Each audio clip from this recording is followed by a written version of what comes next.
మరి నీవు ఇంగ్లీష్ బాగా రావాలంటే బైబిల్ చదవని చెప్పారంట. ఏం చెప్పారంటే బైబిల్ బాగా చదవని చెప్పారంట. కష్టపడి మన ఓల్డ్ కేజీవి ఇంగ్లీష్ ఉంటారు కదండి, దౌ ది ఇంకా ఏముంటాయండి, ఇంకా చాలా ఉంటాయి మనకు తిరగని ఏయో. మొత్తానికి అప్పట్లో ఇన్ని ట్రాన్స్లేషన్స్ ఉన్నాయన్న విషయం కూడా వాళ్ళకి తెలియదు. అదొకటే మంచిగా విరివిగా దొరికేది. ఇక్కడ కూడా ఒకటి ఉన్నది, ఇది ఎన్కేజేవి అనుకుంటాను పిల్లరా.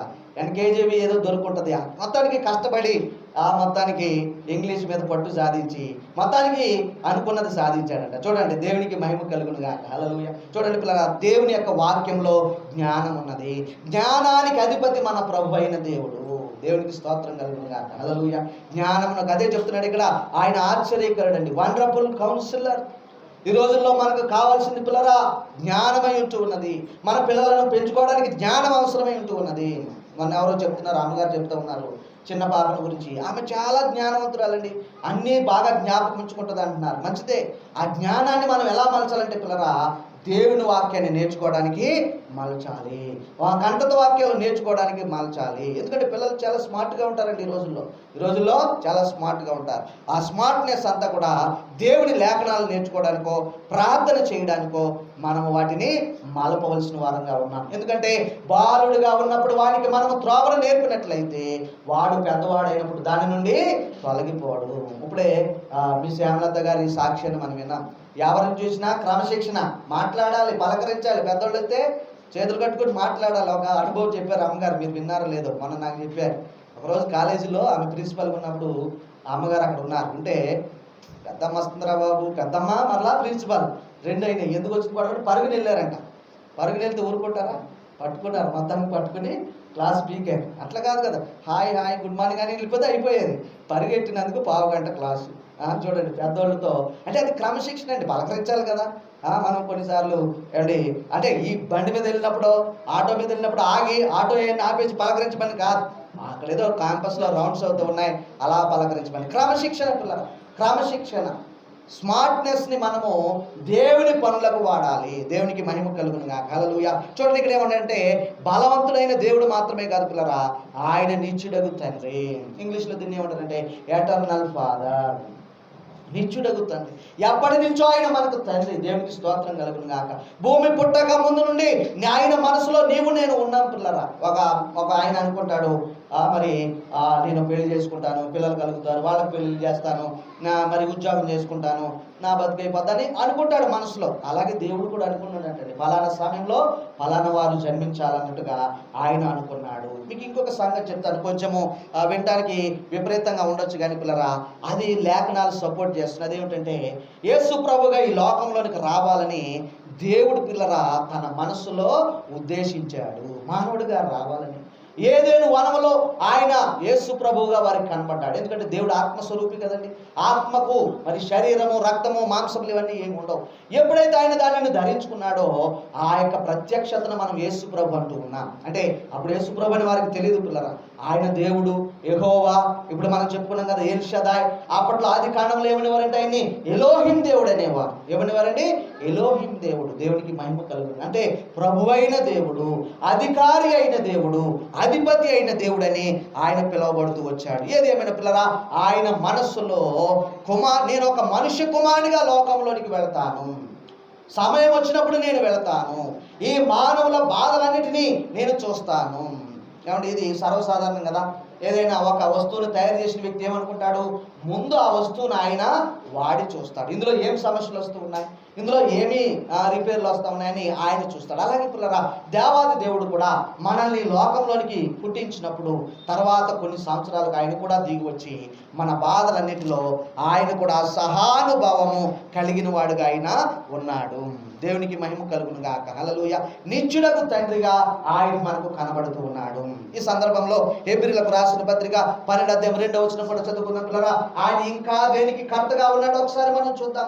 దేవాది దేవుడు మనకు నిత్య తండ్రిగా ఉన్నాడు, మనకు తోడుగా ఉన్నాడు, మనకు సహాయం చేసేవాడిగా ఉన్నాడు. దేవునికి మహిమ కలుగును గాక. మరి హెబ్రీయులకు రాసిన పత్రిక మరి 12:2 మీ విశ్వాసమునకు కర్తయు దానిని కొనసాగించువాడునైనా క్రీస్తు వైపు చూచుచు మన ఎదుట ఉంచబడిన పందెపు రంగంలో ఓపికతో పరిగెత్తుదాము. దేవుడేమో మనకు తండ్రిగా తోడుగా ఉన్నాడు పిల్లరా. ఆ దేవాది దేవుడు పిల్లరా మనిషి రూపిగా ఉన్నప్పుడు మన విశ్వాసానికి తండ్రిగా ఉన్నాడు. Is the author and finisher of our faith. మనం ఏదైతే విశ్వాసాన్ని కలిగి ఉంటూ ఉన్నామో ఆ విశ్వాసానికి ఆది ఆయనే, ఆ విశ్వాసానికి ప్రారంభకుడు ఆయనే. దేవునికి మహిమ కలుగును గాక. నిత్యుడగు తండ్రిగా ఉన్న ఈ దేవుడు పిల్లరా మరి కాలానుగుణంగా మనకు ఎలా మారిపోయాడంటే పిల్లరా, మనలో విశ్వాసాన్ని పెంపొందించడానికి కూడా ఆయన మనకు సహాయం చేస్తున్నాడు. దేవునికి మహిమ కలుగును గాక. హల్లెలూయా. ఉన్నదండి అక్కడ. మరి ఆ మన విశ్వాసమునకు కర్తయు దానిని కొనసాగించువాడనైనా యేసు వైపు చూచుచు మనం ఈ పందెపు రంగంలో మరి మంచిగా పరిగెడతాము. దేవునికి మహిమ కలుగును గాక. హల్లెలూయా.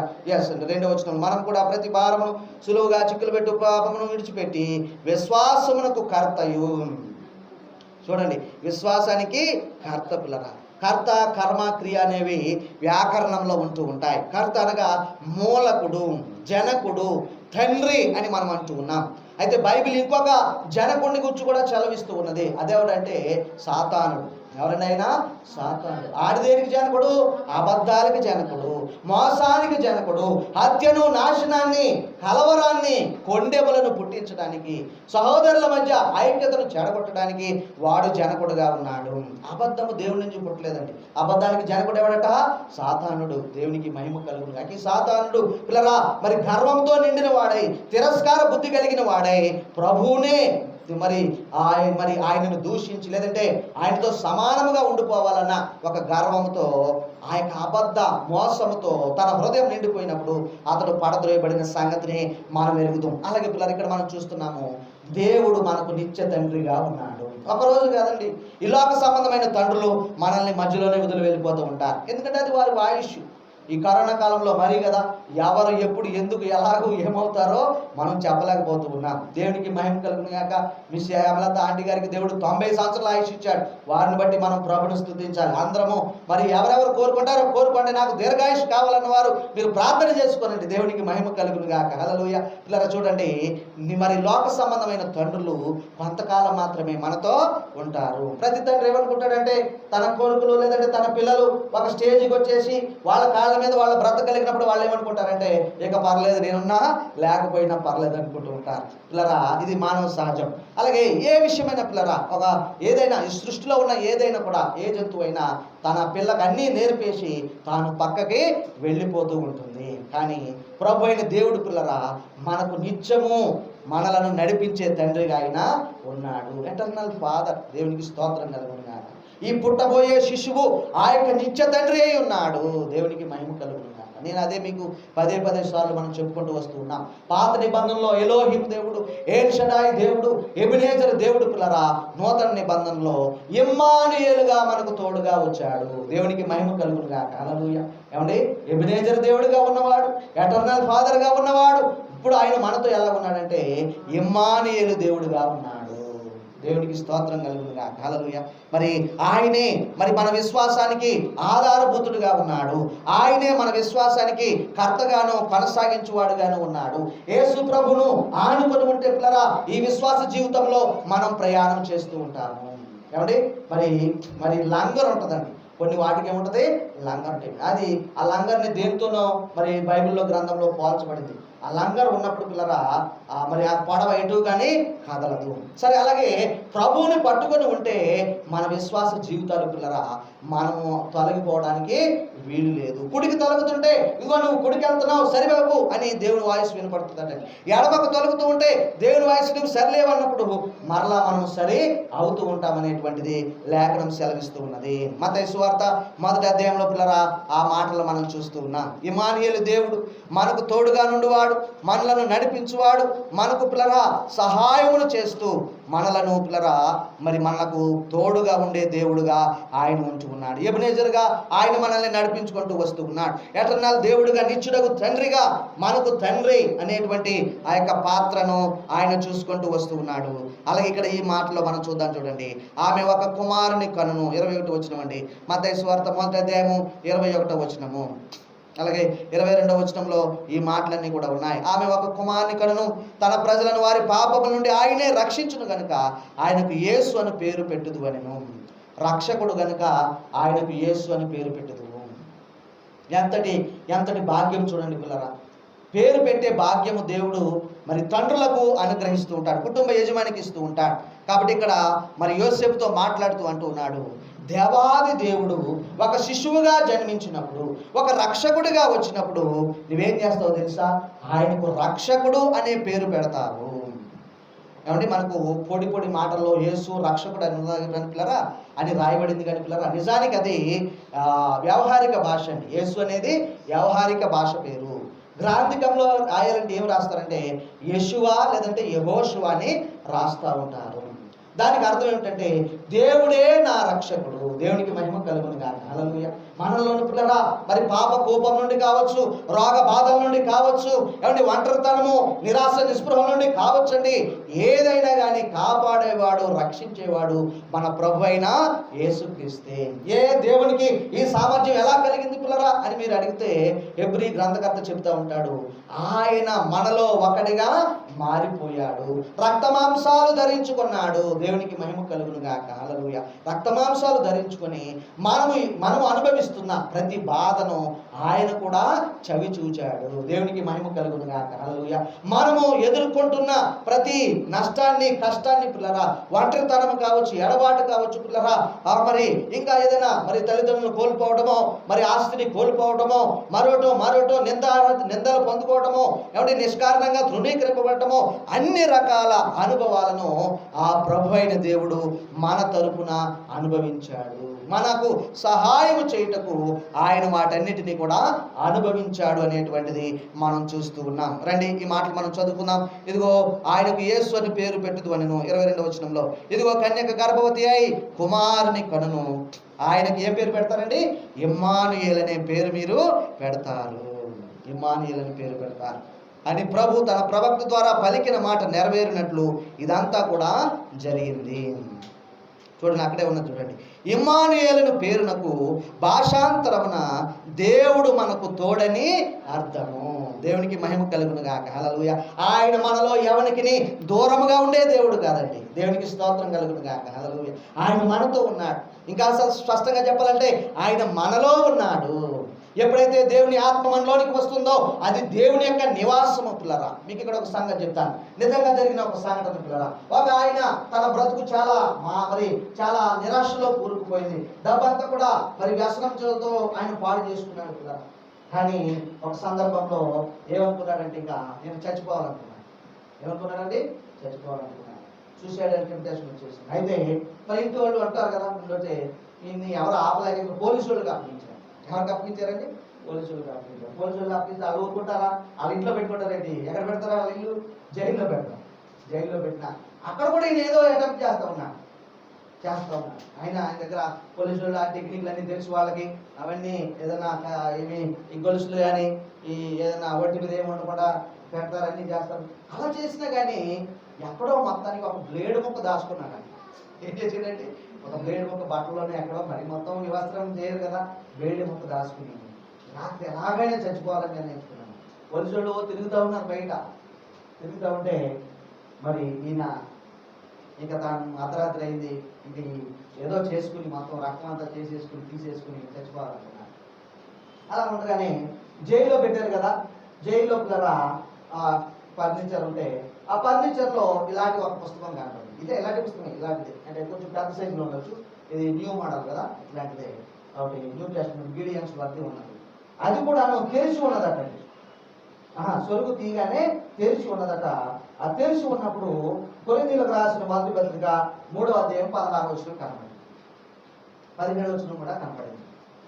ఎవడైనా దేవుని ఆలయంలో పాడు చేస్తే దేవుడు వానిని పాడు చేస్తాడు కనపడింది. అర్థం కాలే. ఆ 16వ వచనంలో ఏముంటుందంటే మీరే దేవుని ఆలయమై ఉన్నారనియు దేవుని ఆత్మ మీలో నివసిస్తున్నాడనియు మీరు ఎరుగరా అని అక్కడ రాయబడి ఉంటుంది. ఆ కింద వచనంలో ఏముంటుందంటే ఎవడైనాను దేవుని ఆలయమును పాడు చేసినట్లయితే దేవుడు వానిని పాడు చేస్తాడు. ఈయనకి గడగడ వనకడం ప్రారంభించాడు. దేహాన్ని గురించి మాట్లాడుతున్నాడు, దేవాలయం అంటున్నాడు. పాడు చేస్తే దేవుడు ఏం చేస్తాడట? వానిని పాడు చేస్తాడంటున్నాడని ఎక్కడ లేని భయం పట్టుకున్నాడు. ఆ రాత్రి ఆయన మారు మనసు పొందాడు. దేవునికి మహిమ కలుగును గాక. హల్లెలూయా. చూడండి పిల్లరా, వాక్యము ఎంతటి గొప్ప కార్యం చేసిందో చూడండి. ఆ దేవాలయంలో ఆ వ్యక్తిలో ఆయన ఏమంటున్నాడు? నీ దేహము నా దేవాలయం అని చెప్తా ఉన్నాడు.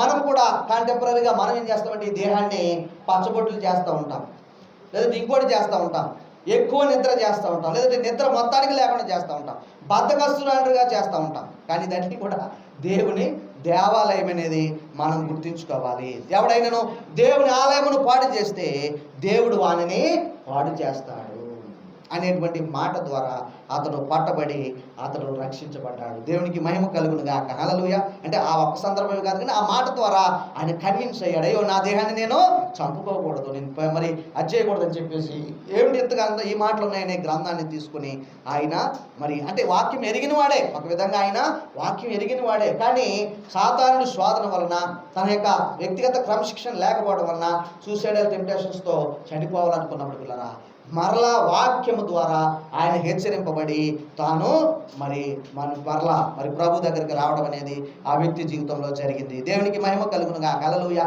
దేవుడు మనకు తోడు. ఇదంతా మనం ఎందుకు చెప్పుకున్నామంటే దేవుడు మనలో ఉంటున్నాడు. దేవుడు మనలో ఉంటున్నాడు. మన జీవితాన్ని ఇచ్చింది ఆయనే. దేవునికి స్తోత్రం కలుగును గాక. ఎబెనేజర్గా ఉండి మనకు సహాయం చేస్తూ ఉన్నాడు. ఎటర్నల్ ఫాదర్గా ఉండి పిల్లరా నిత్యుడగు తండ్రిగా ఆయన మనల్ని పోషిస్తూ రక్షిస్తూ కాపాడుతూ కరుణిస్తూ మనలను పిల్లరా ఆయనకు సాక్షులుగా ఆయన మహిమ నిమిత్తం ఆయన ఉంచుకొని ఉన్నాడు. అలాగే ఇక్కడ మనం చూసాము ఇమ్మానుయేలుగా ఆయన మనకు తోడుగా ఉన్నాడు. అక్కడ రాయబడింది కదా పిల్లరా 22వ వచనంలో ఇమ్మానుయేలు పేరునకు రూపాంతరమున అంటే మన భాషలో పిల్లరా దేవుడు మనకు తోడని అర్థము. దేవుడు మనకి తోడని అర్థము. ఆది యందు వాక్యం ఉండెను, వాక్యము దేవుని యొద్ద ఉండెను, ఆ వాక్యము దేవునిదై ఉండెను, ఆ వాక్యము శరీరధారి అయి కృపాసత్య సంపూర్ణుడుగా మన మధ్యలో ఆయన నివసించడానికి వచ్చేశాడు. దేవునికి మహిమ కలుగును గాక. హల్లెలూయా. యేసుప్రభు మన మధ్యలో లేడు అనుకోకండి పిల్లరా. ఆయన తన ఆత్మ ద్వారా మన మధ్యలో ఉన్నాడు, మన సంఘంలో ఉన్నాడు, మనలో కూడా ఆయన నివాసం చేస్తూ ఉన్నాడు. దేవునికి మహిమ కలుగును గాక. హల్లెలూయా. ఈ ఇమ్మానుయేలు అనే మాటకు పిల్లరా రూపాంతరం దేవుడు మనకు ఏమంటే భాషాంతరం నేను ఇందాక నుంచి రూపాంతరం అంటే మీరు ఎవరు మాట్లాడట్లేదు. ఓకే, ఇదేంటంటే రూపాంతరం అని నాకు కూడా ఆలోచన వచ్చింది, కానీ నేను అది సరిగ్గా చూడలే. భాషాంతరమున అంటే లిటరల్ మీనింగ్ అన్నట్టుగా ఏమండి దాని యొక్క అర్థం రూపాంతరం కాదు పిల్లరా. రూపాంతరం గురించి మనం మర్చిపోకూడదు. రూపాంతరం చెందాలి అందరూ కూడా. ఎక్కడ రూపాంతరం చెందాలి? ఎప్పుడు అయ్యగారు ఆ మాట వచ్చి అది పట్టుకుంటాడు అనుకోవద్దు. రూపాంతరం తీరాల్సిందే. రోమిలకు రాసిన పత్రిక 12వ అధ్యాయము 1-2 వచనాలు. ఈ సంవత్సరం మన సంఘానికి దేవుడు మన మనస్సు మారి రూపాంతరం అగుట వలన ప్రతిదీ దేవుడు ఎలా చూస్తాడో మనం కూడా అలా చూడాలండి. అది నా శరీరం దేవునికి దేవాలయము. దేవునికి మహిమ కలుగును గాక. ఇదిగో ఈ యొక్క ఆస్తి కావచ్చు, అంతస్తు కావచ్చు, పిల్లల ఆరోగ్యం కావచ్చు, ఇది దేవుడిచ్చినది, ఇది దేవుని కొరకు నేను వాడాలి అనేటువంటి రూపాంతరము. సమయము సామర్థ్యము పిల్లరా, అలాగే సమయము సామర్థ్యము, అలాగే సొమ్ములు అని అంటూ ఉంటారు. అంటే టైం, టాలెంట్స్ అండ్ ట్రెజర్స్ పిల్లరా. ఈ 3 కూడా దేవుని మహిమ కొరకు మనం వాడవలసిన వారమై ఉంటూ ఉన్నాం. సరే, అది పిల్లలు ఇక్కడ చూడండి, ఇమ్మానుయేలు పేరు నాకు అర్థం ఏంటంటే దేవుడు మనకు తోడని అర్థం. దానికి ఇంకా ఉన్న మన భాషలో చెప్పాలంటే పిల్లరా దేవుడు మన మధ్యలో కాపురం ఉన్నాడు. దేవునికి మహిమ కలుగును గాక. హల్లెలూయా. ఎవరంటే కాపురం ఉంటా?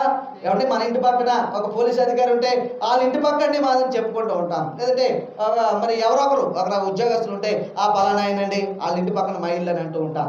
ఇప్పటికీ మా ఇల్లు అండి ఎక్స్ ప్రెసిడెంట్ గారి ఇంటి పక్కన మా ఇల్లు. సో ఎవరికైనా బాగా అర్థం కాలేదనుకోండి, పలానా ప్రెసిడెంట్ గారి ఇంటి పక్కన నేను చెప్తా ఉంటాను. అంటే అంతవరకు ఇప్పుడు అడగలేదు ఎవరు, కానీ చెప్పడానికి ఒక అవకాశం ఉన్న దేవునికి మహిమ కలుగును. అక్కడ చూడండి, కానీ ఇక్కడ ఏమంటాడంటే పిల్లరా గమనించండి, దేవుడు మన మధ్యలో కాపురం ఉన్నాడు. దేవునికి మహిమ కలుగును గాక. హల్లెలూయా. ఈ డ్వెల్ట్ అమాంగ్ us. ఆ వాక్యము శరీరధారి అయి కృపాసత్య సంపూర్ణుడిగా మన మధ్యలో నివసించాడు. వాక్కుగానున్న దేవుడు స్వరముగా అబ్రహాముతో ఆదాముతో మాట్లాడిన దేవుడు పిల్లరా కాలము సమీపమైనప్పుడు, కాలము సంపూర్ణమైనప్పుడు యేసు ప్రభువుగా మనకు తోడుగా వచ్చేశాడు. మనకు తోడుగా ఉండటమే కాదు, ఇప్పుడు ఆయన మనలో ఉంటున్నాడు. ఉంటున్నాడు. దేవునికి మహిమ కలుగును గాక. హల్లెలూయా. అందుకని ఏ సందర్భంలోనైనా మనము ఒంటరి వారము అని ఎవరైనా చెబితే, అయ్యో నిన్నెవరు మరి ప్రశంసించడం లేదు, నిన్నెవరు మెచ్చుకోవడం లేదని అంటే అది తప్పుడు మాట అండి. అది ఎవరు అనుకున్నాము, ఆ వేరే జనకుడు చెప్పే మాట అది. అబద్ధాలకు జనకుడు చెప్తా ఉంటాడు, నిన్నెవరు అప్రిషియేట్ చేయరు, నీ పనులు ఎవరికి నచ్చవు, నీవు ప్రార్థన చేయలేవు. అవి అబద్ధాలకు జనకుడు చెప్పే మాటలున్నారు. కానీ మన ప్రభువు, మన నిత్యుడగు తండ్రి చెప్పేది ఏమిటంటే, నేను నీకు తోడుగా ఉన్నాను. దేవునికి మహిమ కలుగును గాక. హల్లెలూయా. నేను నీతోనే ఉన్నాను. హల్లెలూయా. హల్లెలూయా చెప్పండి ఒకసారి. అందరు ఇక్కడే ఉన్నారా? టీవీలో లేరమయ్యారా? దేవునికి స్తోత్రం కలుగును గాక. హల్లెలూయా. నేను నీకు తోడుగా ఉన్నాను. ఎంతటి ఆదరణ మాట్లాడుతున్నారా. నీవు ఒంటరి దానవు కాదు, ఒంటరి వాడవు కాదు. దేవునికి మహిమ కలుగును గాక. ఇదిగో నేను మీ మధ్యలో కాపురం ఉన్నాను. దేవుడు కాపురం ఉండటం కోరుకున్నది ఈ సంఘ సహవాసమే పిల్లరా. దేవునికి మహిమ కలుగును గాక. హల్లెలూయా. మనలో ప్రతి ఒక్కరిలో ఆయన ఉంటున్నాడు. మనం వచ్చినప్పుడు ఆయన వస్తూ ఉన్నాడు, మనతో పాటుగా ఆయన తిరిగి వస్తూ ఉన్నాడు. ఇమ్మానుయేలు దేవుడు అండి. ఇమ్మానుయేలు దేవుడు పిల్లరా. దేవునికి మహిమ కలుగును గాక. ఇదిగో ఇంతవరకు సహాయం చేసిన ఎబెనెజరు దేవుడుగా ఉన్నాడు. తండ్రి లేక ఆదరించిన నిత్యుడగు తండ్రిగా ఆయన ఉన్నాడు పిల్లరా. దేవునికి స్తోత్రం కలుగును గాక. నిజానికి యెషయా ప్రవచనం పిల్లరా యేసు ప్రభువుని గురించి చెప్పింది. ఆ యేసు ప్రభు వారి ప్రవచనంలో యేసు ప్రభువుని గురించి ఏమంటున్నాడు ఆయన, మరి ప్రారంభము నుండి అనాదిగా ఉన్న తండ్రివి నీవే అని చెప్తా ఉన్నాడు. అంటే పిల్లరా, మనము యెహోవా అని పిలుస్తున్నప్పుడు మనం యేసు అని కూడా మనం అక్కడ పిలుస్తూ ఉన్నాం. మనం యేసు ప్రభు అంటూ ఉన్నప్పుడు యెహోవా అని కూడా మనము సంబోధిస్తూ ఉన్నాము. మరి అబ్రహాంకి చెప్పాడైనా, నేను ఎల్ షడాయి దేవుణ్ణి, సర్వశక్తి గల దేవుడను. ఇంకా చాలా బిరుదులు ఉన్నాయి పిల్లలు ఆయనకి, మన దేవుడికి. మనం చూస్తూ ఉంటాం ఎలోహిం దేవుడని, ఏలియోన్ అని అంటూ ఉంటారు, బేతేల్ అంటూ ఉంటారు. దేవునికి మహిమ కలుగును గాక. హల్లెలూయా. బేతేలు దేవుడు అని కూడా ఆయనకు అర్థం వస్తూ ఉన్నది. ఎవ్రీ భాషలో పిల్లరా ఆ ఏల్ అనే మాటకు దేవుడు అని అర్థం అండి. ఏమని అర్థమమ్మా? ఏల్ అనే మాటకి ఏమని అర్థము? దేవుడు అని అర్థమై ఉన్నది.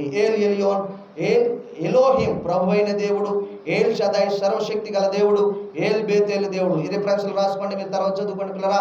సమయమైనది ఆది కాండము 28:19లో, అలాగే ఆది కాండము 35:7లో నేను బేతేలు దేవుడు అని ఆయన పిలువబడుతూ ఉన్నాడు. దేవునికి మహిమ కలుగును గాక. ఆది కాండం 28:19 అలాగే 35:7 అండి. అలాగే యెహోషువ గ్రంథంలో దేవుళ్ళలో యెహోవాయే దేవుడు, యెహోషువ 22:22 దేవుళ్ళలో యెహోవాయే దేవుడు. అదే మరలా మాట పిల్లరా మొదటి రాజుల గ్రంథము 18:39 కూడా అది చెప్పబడుతున్నది. దేవుళ్ళలో యెహోవాయే దేవుడు, దేవుళ్ళలో యెహోవాయే దేవుడు. ఏలియా మాట్లాడుతున్న మాట, యెహోషువ మాట్లాడుతున్న మాట పిల్లరా, యాకోబు మాట్లాడుతున్న మాట, మన దేవుడే దేవుడు, మన దేవుడు లాంటి వాడు మరొకరు లేరు, మన దేవునికి సాటి మరొకరు లేరు పిల్లరా. ఒక భక్తుడు ఏమంటాడంటే, నీవు వీనికి సాటి అని నేను ఎవరితో నిన్ను పోల్చగలను. దేవునికి మహిమ కలుగును గాక. హల్లెలూయా. కాబట్టి ఇది మాట చేత పిల్లరా మనం ఒకరు ఆదరించబడతాము. ఎబెనెజరు దేవుడుగా, ఎబెనెజరు అంటే ఏమనుకున్నాం? సహాయం చేసే రాయిగా ఆయన మనకు ఉంటూ ఉన్నాడు. ఇమ్మానుయేలు దేవుడుగా ఉన్నాడు, మనకు తోడుగా ఉండి మనతోనూ మనలోనూ మన యొక్క ప్రతి పరిస్థితిలో ఆయన ఉంటున్నాడు పిల్లరా. కొన్నిసార్లు మనము చాలా ఇబ్బందులు గుండా వెళుతూ ఉంటాం, ఎవరికి చెప్పుకోలేని ఇబ్బందులుగా ఉంటాయి. అప్పుడు మనం అనుకుంటాం, అందరూ నన్ను విడిచిపెట్టారు కదా అని మనం అనుకుంటూ ఉంటాం. కానీ విడవని వారు ఎవరున్నారన్నప్పుడు దేవుడే మనల్ని విడవని వాడు. ఇమ్మానుయేలు దేవుడు పిల్లరా. దేవునికి మహిమ కలుగును గాక.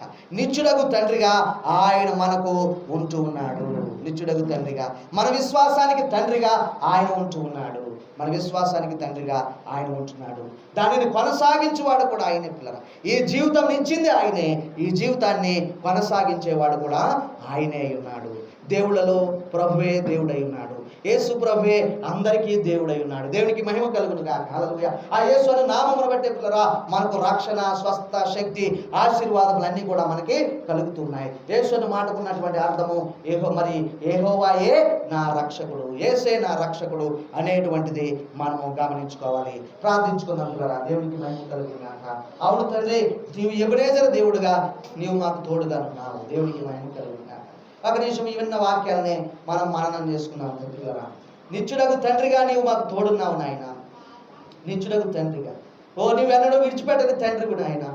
ఇదిగో మా ఆయుష్కాలము 70 సంవత్సరములు, అధిక బలం అన్నాయి 80 సంవత్సరముల తండ్రి. ఇంకా నీ కృప ఉంటే 90 సంవత్సరములు తప్ప ప్రభా.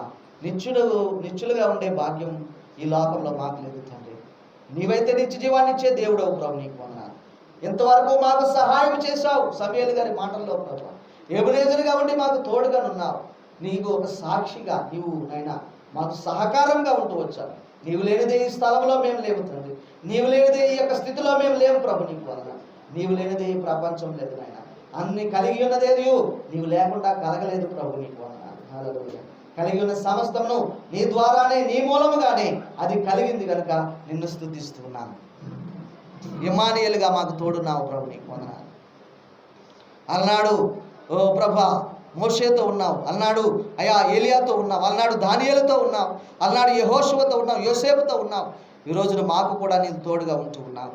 దేవునికి మహిమ నీకు అర్పిస్తున్నాము తండ్రి, నీకు వందనాలు. తోడుగా నుండురా దేవా, నీకు స్తోత్రాలు. హల్లెలూయా. Praise the lord. నీ మాట చాలయ్యా, నీ చూపు చాలయ్యా, నీ తోడు చాలయ్యా, నీ నీడ చాలయ్యా.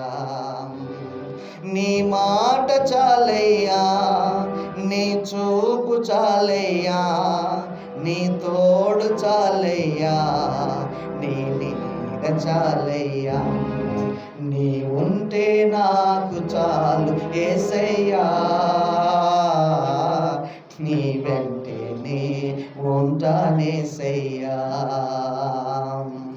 నీ ఉంటే నాకు చాలు యేసయ్యా, నీ వెంటే నీ ఉంటానేసయ్యా. ఎన్ని బాధలున్నను, ఇబ్బందులెదురైనను, ఎంత కష్టమొచ్చినా నిష్ఠురమైనను,